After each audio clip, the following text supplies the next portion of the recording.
Abarundi bafatiwe muri Tanzania badafise ivyangombwa hari kwigenekerezo rya 22 imyandagaro umwaka w'ibihumbi 2026 bivugwa ko abo barundi bagera kuri 23 bafashwe na immigration n'abajejwe abinjira n'abasohoka mu gihugu ca Tanzania. Bakekwa ko rero abo barundi bafatiwe mu karere ka Akagera muri operation yari yabaye. Bivugwa rero yuko hafashwe abarundi 23 bose bakaba batari bafise ivyangombwa. Mbega biva kuki kugira ngo abarundi bame bafatirwa mu gihugu ca Tanzania? Mbega nta bandi bantu bava mu bindi bihugu nk'u Rwanda, Kongo canke muri Kenya, Uganda boba baja akuronderera mu gihugu ca Tanzania? Kuki abarundi?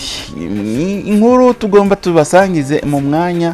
Bandanye mukurikira runo rubuga rwacu rwa YouTube Pisco Entertainment and Media, muraza akumenya byinshi byabaye kuri ino operation yabaye kwigenekerezo rya 22 Nyandagaro umwaka wa 2026.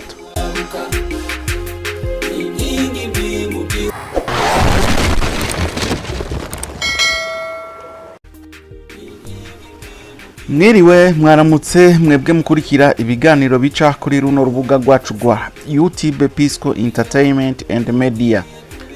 Sangwa ikaze muri ikino kiganiro twabateguriye cuno munsi. Uyu munsi dufise inkuru nshasha iva mu gihugu ca Tanzania mu karere ka Kagera hafi y'umupaka w'u Burundi. Abashinzwe imigenderanire n'abinjira hamwe n'abasohoka muri Tanzania batangaje ko abantu 23 bafashwe b'abarundi bakekwa ko kuba ari bari muri Tanzania atavyangombwa bibemerera kuhaba no kuhakorera. Iyi operation yabaye kwigenekerezo rya 22 Myandagaro umwaka w'ibihumbi 2026 mu bibanza vyo ku nkengera z'akarere ka Bukoba. Ariko rero igitangaje muri ino nkuru ni uko nkuko itangazo ry'ibiro by'abinjira n'abasohoka muri Kagera birivuga, abo bantu bose ni abarundi. Mumva yuko abantu 23 bafashwe mu karere ka Bukoba, karere ka Kagera, aho ni mu gihugu ca Tanzania, abose akaba ari abarundi. None abo bantu bafashwe gute? Bari bakoze iki? Bari bafatiwe hehe? Bafashwe neza na neza hehe?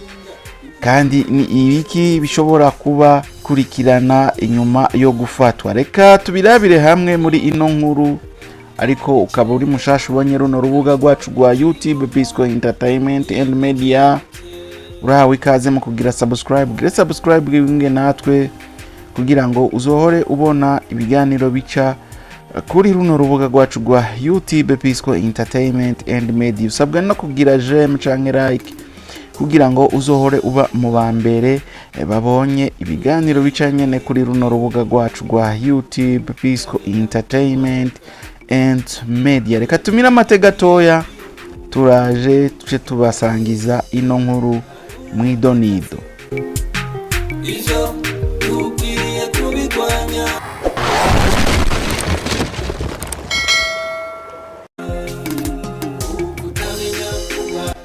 Mudukundire dusubire tubaramutse tubaye n'ikaze rero mwidonido rya kino kiganiro. Ubateguriye kino kiganiro ni psychologue, urubuga rwacu nago ni Pisco Entertainment and Media. Nkuko nayimejeje kubabwira, abantu 23 bafashwe Ikagera ni abarundi, bakaba bafashwe badafise ivyangombwa nkuko vyatangajwe n'ibiro bya Uhamaji mu gihugu ca Tanzania mu karere ka Kagera.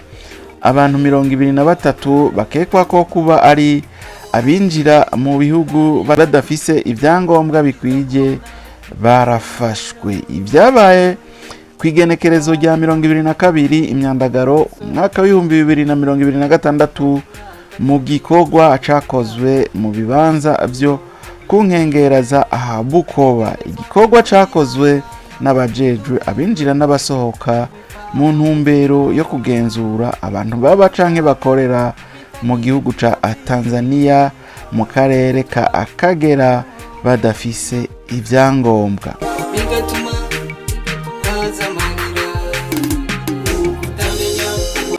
Aho mushobora kuca mwibaza muti none abo bose bafashwe ni abarundi?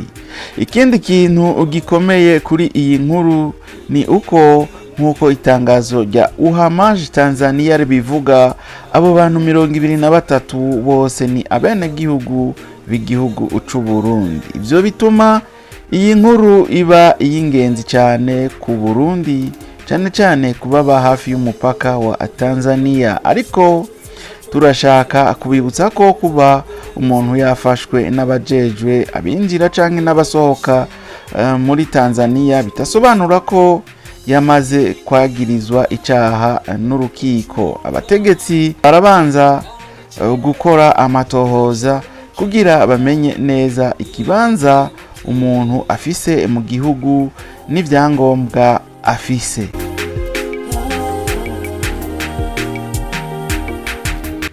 Ikindi kibazo ushobora kwibaza uvuga uti kuki bafashwe? Impamvu yavuzwe n'abategetsi ni uko bakekwa ko kuba bari muri Tanzania atavyangombwa bemerera kuba canke gukorera ibikorwa vyabo mu gihugu ca Tanzania. Mu bihugu byose umuntu ava mu kindi gihugu aba ategerezwa gukurikiza amategeko agenga kwinjira kuba no gukorera muri ico gihugu. Nico gituma abajejwe Uhamaji bakora ibikorwa byo kugenzura abantu kugira bamenye abafise ivyangombwa n'abatabifise.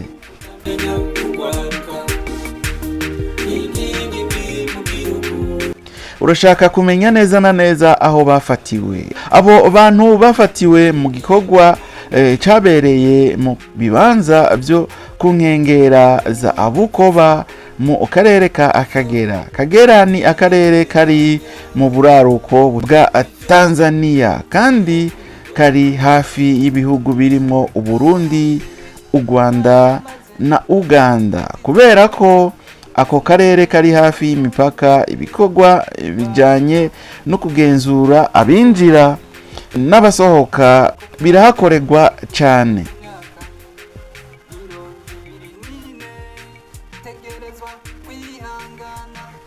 Inyuma yo gufatwa, abategetsi b'ibiro vya immigration barashobora kubanza kugenzura umwitondoro wabo, igihugu bakomokamwo, ivyangombwa vyabo hamwe nuko binjiye mu gihugu ca Tanzania. Nimba bigaragaye ko hari uwarenze amategeko ya immigration, ashobora gukurikiranwa hakurikijwe amategeko ya Tanzania. Ariko kugeza ubu ntidukwiye kuvuga ko abo bantu bose bagiye kwirukanwa canke bagiye gufungwa, kuko ivyo bishingira ku vyemezo bizofatwa n'abategetsi inyuma y'amatohoza.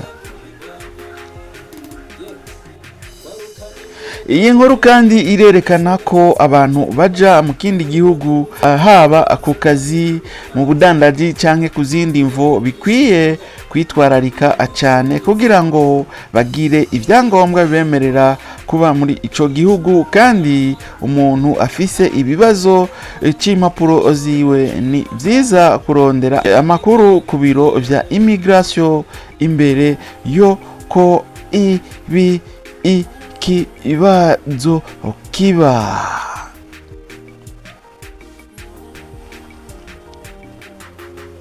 Muri make rero abo bantu 23 bafashwe mu karere ka Kagera mu gihugu ca Tanzania ni mu gikorwa acabaye ku igenekerezo rya 22 Myandagaro umwaka wa 2026 mu nkengera za Abukoba. Nkuko Uhamaji Tanzania yabitangaje, abo bantu bose ni abarundi kandi bariko barakurikiranwa kubijanye n'amategeko agenga abinjira n'abasohoka mu gihugu ca Tanzania. Tuzobandanya gukurikirana iyi nkuru kugira tumenye ibizoba ku bantu bafashwe hamwe n'ivyemezo bizofatwa n'abategetsi bo mu gihugu ca Tanzania. ushobora kuba wakunze ino nkuru yerekeye abarundi baba muri gihugu ca Tanzania no mu bindi bihugu vya Afrika y'ubuseruko. Ntukibagire kugira like, ushonde kuri like, ushonde no kuri subscribe, kandi usangize ino video abandi mu kugira partage canke share. Wariko arabashikiriza kino kiganiro akaba ari nawe yanakibateguriye, ni Psychologue nkuko vyama. Murakoze cane, tuzosubira akubonana mu kindi kiganiro. Imana ibahezagire. Merci beaucoup.